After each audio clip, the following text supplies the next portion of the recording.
right, yeah. Through that, it looks like your lenses are almost the same color as my shirt. They're a little brighter. Yeah, it works quite nicely. Yeah. I think my lipstick is more like your shirt. It's Thursday, 21st of November, 2019. It's just about a month away from the big concert, and I'm here with Whitney, who's actually set up the whole big concert. Hello, Whitney. Nice to meet you. Nice to meet you too. I like to call it a lunching and concert. Luncheon and concert, that's right, yeah. I do want to put more of the emphasis on the fellowship of eating together and being together. And a little music. Yeah, sure. Yeah. Sharing the food, breaking the bread, all that sort of stuff. Breaking bread. Right, yeah, okay. The ritual of that and the significance of that in many cultures. Yeah, absolutely. It's a big part of Korean culture too. Yeah. Sharing the samgyeopsal or rice, really, isn't it? Right. YouTube channel. Yay. And scan through that, or have a listen. And yeah, it was really nice. Look, seems to be your first recording there as you and your brother, 2016. Yes. Is that the first time you've sung to an audience? No. I've been singing a lot for a long time. I have a photo of the first time I did my first solo. I was 3 years old. And my godmother is like sitting there looking very stringent. And she's a person of excellence, and that's how she taught us how to be. And so she's sitting, she's holding the mic, and I'm singing. It's actually on my Instagram. It's like the first photo on my Instagram. And so I started singing in church, like some, and I never really liked to be the center of attention or out in the forefront of things, but that was, I think I'm learning that was me dimming my own light, you know, and if you are supposed to shine, you're just supposed to shine, right? So that's something that I had to learn about myself. Yeah. I'm more comfortable now being in the forefront and doing what I have to do because I do it in purpose. Like I know what my purpose is when I'm singing or putting on an event or something of that nature. Yeah. Okay. We're gonna pause and come right back. The Agishi's are having a very loud meeting to the right of us, but it's loud. First time singing was at church for your aunt. Yes. Your aunt pushed you out front. Well, all of us sang, like my cousins and stuff. So if she noticed that you were a singer, she was like, "Okay, I need you to learn this song. I am a promise. I am a possibility." Like, and then you're gonna sing it on this Sunday, and she will be up there, and you do your thing. So she did give you a bit of preparation time. Yes, of course. Good, okay. I said excellence. And so, whereabouts was that church where you all grew up? Okay, so my hometown is Tennessee. I'm from a very small town. The county is Fayette County, but my town is called Moscow, Tennessee. Moscow. Yeah, it's like Moscow, Russia. Yeah, I just heard that recently. Yeah. And then it's a population of about 500 people. Wow, wonderful. My home church was in Rossville, Tennessee. I also lived in this area of Tennessee my early years of growing up called Canadaville, Tennessee, but it changed into Piperton. So it's like Piperton, Canadaville, Hickory Witch are these little small districts in this one area. So actually we still have our semi-annual family reunion every weekend, the first weekend in August, every 2 years. Great. Yeah. Great routine or family Tradition. Yeah. So with me branching out and coming abroad to pursue my music career and just my career period myself, I had to ask myself, like, Whitney, what are you good at? I love teaching. My master's and my bachelor's are in education, special education. It's my master's degree. I love teaching, I really do. But then again, I know what my purpose is, and that's in my music and me growing through that.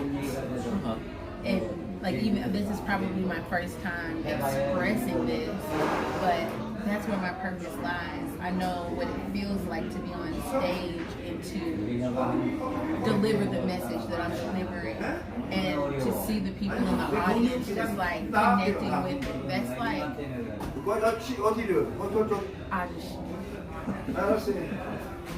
That's right. That's right. Memphis is the city. Okay, right. Memphis is the home of the blues. Yeah, I know. You know. I've just been reading about Sam Phillips. Yeah, come on now. Yeah, so that's probably where I read the name Moscow, actually. Moscow. Oh, maybe. Probably was, yeah. Maybe. So, it's just a place between, gospel music and then the old school blues music and soul music. Yeah. I like to hang around the grown folks and wash dishes at 10 o'clock at night when they hanging out. And I'm like, anybody need anything? Right. Nice. So I was around that music and I saw how they would like be in mid-conversation, like, hey, yada yada, ooh, that's my song, but now knowing having the appreciation of music and what they were really hearing. Yeah, sure. So it's I enjoyed my upbringing. And my father is a musician. Oh, really? Okay. He plays saxophone. Ah, nice. In bands or something? Or solo. Okay. He's a solo saxophone player. There you go. He'll tear the church up. Sorry? Church up? What? He'll tear the church up. Oh, tear it up. Okay. Yeah. Right. Like, sing, like one of his songs, it will be, I got a feeling everything is going to be all right. Mm-hmm. So the organist, every piano player, drummer, bass player, they're playing, and then he comes in as the lead alto saxophone, and that's the vocal. So me as a child, I mimic what my father is playing. Sure. Every run, all of that. So that's how I practice a lot as a kid. Hearing him practice, I would just repeat it. Cool. Great. Yeah. Good to have an example. Yes. Musical example. Okay, and what about as an adult sort of thing? Do you think there was a time when you first made the decision to perform outside of church consciously as a more of an adult type age person? Yes. Yeah? I was 26. Okay. I was doing my master's, and I remember I did my master's in 1 year. But that year, it was quick, it was intensive. Yeah, right. Yes. Mm-hmm. Every weekend, every Saturday and Sunday from 9 to 6, I was at school. I had 1 weekend off. Wow. That's an intense year. Yeah. Sure. But it was good, it worked. Good. And did you do much singing in that time? Or? Actually, that was the first time I did a live show for my birthday. Okay. All right. So I was like, it's my birthday. I'm doing a live show. Like, this is what I want to do. And my family came out and supported me. My father was there. It was very special. And I did some songs, and not really knowing what I was doing, but I just knew that's what I wanted to do. Right. And then I think the second time, I don't know if it was the second time at home that I put together something like that, but that was the first time. And then when I didn't start doing it again until I came to Korea, 2017. 2018 was the year, but 2017 was when I started with a solo guitar. Okay, I see. Oh, nice. And so, given that performance was on your birthday, so it sounds like music and singing is very much wrapped up in celebration for you. Would that be fair to say, or is that too much? Hallelujah. Yeah? It's more like, it's my birthday. You know how they say on your birthday someone gives you a gift? Yeah. But I want to give people a gift. Right, okay. Like, let me give you all of me. Because after a performance, I'm like, night. Right, guys? They're like, after party. I'm like, bed. Crashing out. I see. Yes. Okay. it's a lot of energy. Yeah, it's intense. Yeah, I understand that. But I prepare for it, and I love. So we had to take a little break. We're about to go get YD. I like to call him YD, but Mr. Choi.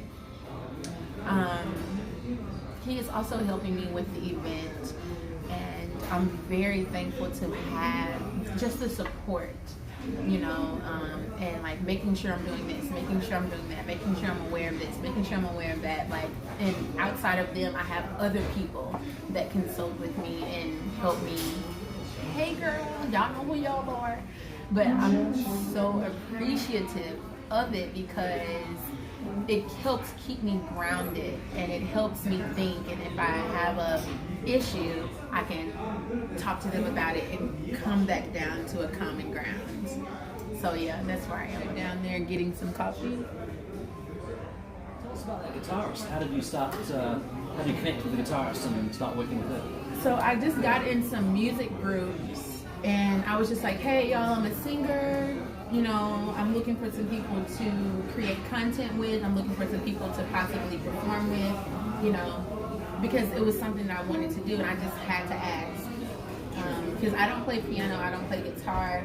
I am interested in learning piano at the moment, but I'd rather work with people and let them do their job and I do mine. But I see the value in learning an instrument as well. But anyway, my guitarist, Honomu, she's back in New Zealand. I absolutely love her. Yeah, she's good. Like, she's such a great person, and I just love everything about her. We learned so much together, and she helped me.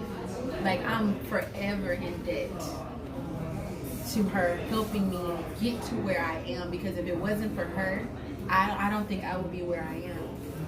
Cool. How did she help you?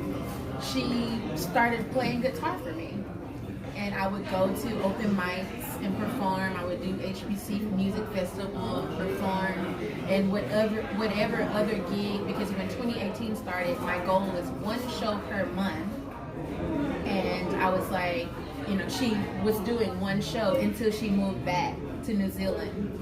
And when she moved back to New Zealand, I was like, what am I gonna do? But that's when I got my band. Like, the transition was, I didn't know it was coming because I already tried to do the band thing. But the way it just transitioned and followed through, it was like a natural development type thing. Literally 1 week. Well, that's pretty quick. It was like, and I was like, okay. I didn't think it was gonna happen that fast, but I had to jump on it.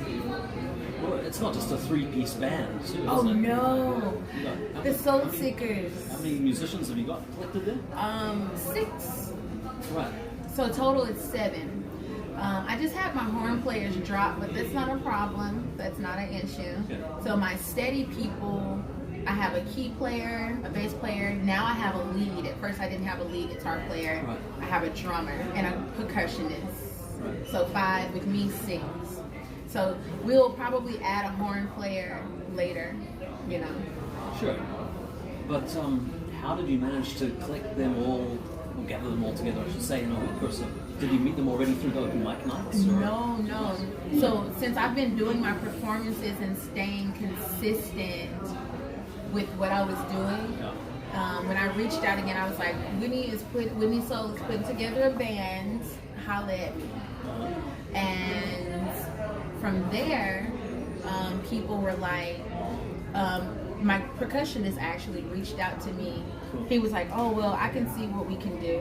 And so he just started reaching out to people because he goes to Evans quite often. So he's surrounded around. It's a bar, isn't it? It's a jazz bar in Hongdae area. Right. Hapjeong, Samsung. Sure. And so he got people together. So at this first rehearsal, it was like a lot of musicians. And so people were learning my style. They were like, oh, she learned. So I had, 3 or 4 different piano players. But the one that she complimented, I was like, he's smooth. Yeah, that's right. And I told him from day one, I was like, you got the juice. Yeah. You got the juice. And he doesn't really know what it means, but he's learning. Yeah, and so they go to Hoan University. Which one, sorry? Hoan. Huang. Hoan. Yeah, I know that. Is Hoan or Hoan? It's a Huang. Hoan It's a University. little far from Seoul. Yeah, it's Kunsan.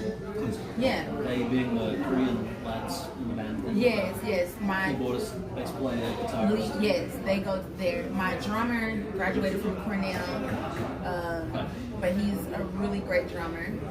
Cornell performance Well, courses I in it? think he did. He didn't go the music route, Oh, you know, but he's really great. He was involved still in music. okay. All right. And then my percussionist is from France. Oh, nice. Yeah. It's a great multicultural scene right there. Isn't it? Yes, that's Guaranteed. That's brown ivory. But yeah, I call it brown ivory. guaranteed broad collection of experiences and input. And Yes, and influence. flavor. Right. Because I allowed them. I'm like, oh, I want something like this, da da da da, but do it your way. That's cool. You know, and so they always add their own thing. And interpret it. Yeah. Freedom. Yeah. Nice. Okay. Great. Yes, tell us about the Lulendo family and their situation. How did you Yes. first learn about them and when? So I'm in this group called Brothers and Sisters of South Korea, BSSK. Okay. And I remember someone posting the story. I think it was you. I think it was Mel Watkins. It was Mel. Okay. Yet You're right. I did see some posts from you through Mel. And like when I saw it and then I watched the videos, I'm like, look at the children. You know, and my biggest motivation are the children. Because think about your childhood. You had your childhood, but now they're experiencing their childhood and this had to be a part of it. You know what I mean? Yeah. And so I'm like, the babies, and you know, I understand the refugee issue. I haven't been in it, but I understand that they need help. And so I reached out to Mr. Choi and I was like, you know, I'm a singer here and I would like to do like a fundraiser, like some type of concert to like raise funds for them. And just to bring people together. Yeah. Nice. I didn't know how that was gonna work out or anything. And I kind of stressed myself out, you know, like, oh, I need to do this and that. But the way that it just worked out, it all worked out the way it was supposed to. So through this, it's for me even a spiritual journey of trusting and waiting and believing. If I believe in it, Whitney believe wholeheartedly, and it's gonna work itself out. I'm like, okay. You know, but I've had things to happen like that and it worked out. So now I'm just activating my faith, connecting with people, and doing my best to make things happen. You know? Sure. So it's scary, but it's needed. I need this. I need this. I need this to be the person that I'm becoming, and they need the help. Absolutely. Yeah. Good to hear. Okay, and have you met the family face to face? I haven't met the family, especially since they've been released. I wish I could meet them before I do the concert, if we can possibly get that together, maybe. Before we do the event, because I want to just make sure they're not too overwhelmed about it, about like, you know, what's going to happen. Because I understand that they might be a little like uneasy about certain interactions. So I would like to meet them before, yet meeting them the day of, that'll be great too. Just overall, I see a need that needs to be met, and I'm very passionate about doing what I can do to meet that need. And I see other people doing the same thing, and I'm just like, yes, yes, yes. It's exciting, you know. And another piece of this was to give them a sense of, like, having the African cuisine, give them a sense of home. Sure. The chef, Miss Angel, she is a holistic wellness chef, and she's also from Togo, so she makes African food. And when I reached out to her, I told her what I wanted to do. She's helped me tremendously. I got her in contact with the mother, the Lulendo mother. Wonderful. And to talk, even though, you know, Africa is Africa, but it's different countries within Africa. So if they all have fufu, everybody don't make fufu the same way. So the way that the Lulendos like their fufu or eat their fufu is different from the way they do it in Togo or the way they do it in Nigeria. So they talked about that, and now she's going to be able to accommodate them. Awesome. And she wants to make sure they have a taste of home. So they're happy as much as possible. Oh, Great. happy stomach is happy.